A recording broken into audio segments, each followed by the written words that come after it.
पिछले 10 दिन में 3 लोगों की जान गई, जिनमें 2 छोटे बच्चे, एक महिला। किसान अपने खेत पे नहीं जा पा रहा, सरकारी कर्मचारी आराम से पढ़ के दफ्तरों में सो रहे हैं। ये नहीं हुआ। मैं इस लोगों को मरते हुए देखना मेरी बस की बात नहीं है, इसलिए हम और हमारी पार्टी आज यहाँ आंदोलन, और अगर इस पर कोई ठोस कार्रवाई नहीं होगी तो हम लगातार इस धरने को चलाएंगे। आज हम शाम में कम से कम 25 लाख रुपए का मुआवजा जो है सरकार को देना चाहिए, और ये जिम्मेदारी सरकार की। जनता टैक्स देती है और उनकी जान पे जो है, जानवरों की जान की वैल्यू है, लेकिन इंसानों की जान की वैल्यू नहीं। ये और शर्म। बिजनौर में आज नगीना सांसद चंद्रशेखर आजाद का जबरदस्त तरीके से प्रदर्शन है वो देखने को मिलता हुआ नजर आया। गुलदार के हमले में जो मौतें हुई है उसी के विरोध में चंद्रशेखर आजाद का आज प्रदर्शन है वो देखने को मिलता हुआ नजर आया। चंद्रशेखर आजाद ने सरकार से भी मांग की है, प्रशासन के ऊपर भी चंद्रशेखर आजाद ने सवाल खड़े किए हैं। चंद्रशेखर आजाद ने साफ तरीके से कहा कि गुलदार के हमलों से परेशान होकर अब जनता, किसान, मजदूर घर से बाहर निकलने के लिए तैयार नहीं है। सरकार भय मुक्त करे बिजनौर को। गुलदार के अंदर हालिया में 13 सितंबर से नजीबाबाद क्षेत्र गांव ईसूपुर महेंद्र की पत्नी मीरा की यहां पर मौत हो गई गुलदार के हमले से। साथ ही और ही अलग अलग जगहों से ऐसी खबरें हैं वो निकल कर आई है। चंद्रशेखर आजाद ने कहा कि अब तक बिजनौर में गुलदार की हमले से करीब 43 मौतें हैं वो हो चुकी है। मैं इन मौतों को ऐसे नहीं देख सकता, मैं जो जनता की जान ऐसे नहीं गंवा सकता। सरकार इस मामले में कार्रवाई करे। देखिए, हम लोग बिजनौर में हैं, लेकिन पूरे प्रदेश में ही जगह जगह पर कहीं गुलदार का, कहीं भेड़िए का, कहीं पे छुट्टा पशुओं का आतंक जो है वो लगातार जारी है। इस आतंक से कहीं किसानों की फसलों का नुकसान हो रहा है, और एक आतंक जो बाढ़ का भी है, बाढ़ का भी एक भयानक आतंक, जिसमें हजारों बीघे किसानों की फसल को नुकसान हुआ और मुआवजे के नाम पे कोड़ियां बांटी गई। ये तमाम समस्याएं जिनसे जनजीवन अस्त व्यस्त हो रहा है। हमारे बिजनौर जिले में 100 से ज़्यादा, 130 से ज़्यादा गांव गुलदार के हमलों से प्रभावित हैं। पिछले कई सालों में लगभग 50 लोगों की जान जो है गुलदार के हमले में गई, सैकड़ों लोग घायल हुए।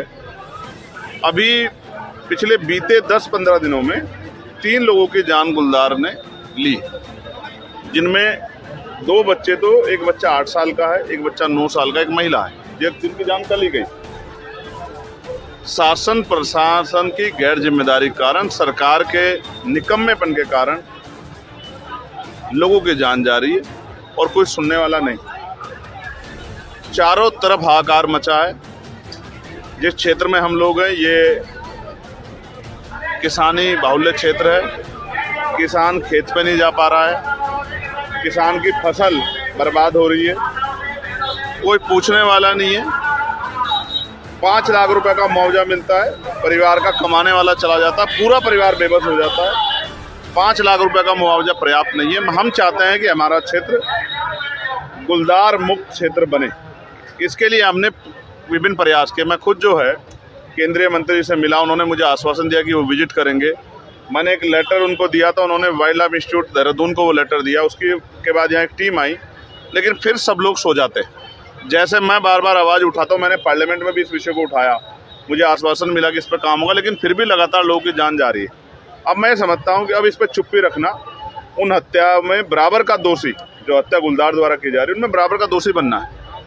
अब इस पर चुप्पी खतरनाक है, इसलिए आज हम लोग आंदोलन कर रहे हैं। और रात में जो गुलदार बाहुल्य क्षेत्र, जहाँ गुलदार दिखाई दे रहा हमला कर रहा है, उसी क्षेत्र में जाके हम लोग टेंट लगा कर रहेंगे। हमारा जीवन भी आम आदमी के जीवन से ज़्यादा महत्वपूर्ण नहीं।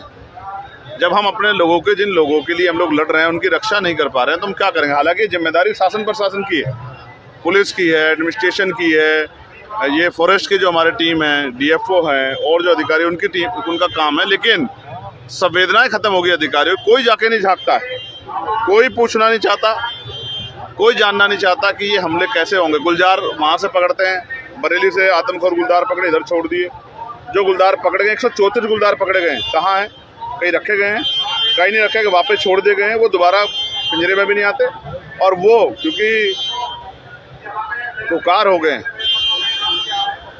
वो लोगों का खून उनके मुंह लग गया है, वो आदमखोर हो गए, इसलिए वो जाके ज़मीन पे जाके फिर से जो है लोगों के जीवन से खिलवाड़ करते हैं, क्योंकि कोई नेता नहीं मर रहा है, कोई अधिकारी के कोई नुकसान नहीं हो रहा है, इसलिए गरीब किसान मजदूर पिस रहा है। इसलिए सरकार को एहसास है। जिन माओ ने 9-9 महीने पेट में रखे, उनसे पूछ के देखिए, जिन्होंने अपने बच्चों को अगर सुई लग जाती है तो वो चीख पड़ती हैं, जिनके बच्चों को नोच लिया गुलदार ने, उनका मुंह नहीं मिल रहा है, उनके हाथ पैर नहीं मिल रहे, उन माओ से पूछें उनके ऊपर क्या बीती। उन माओ की चीख सुन के आज हम लोग यहाँ हजारों संख्या में इकट्ठा हुए कि जुल्म का खात्मा करना पड़ेगा। और मैं मानता हूँ ये गुलदार का आतंक नहीं, सरकार का आतंक।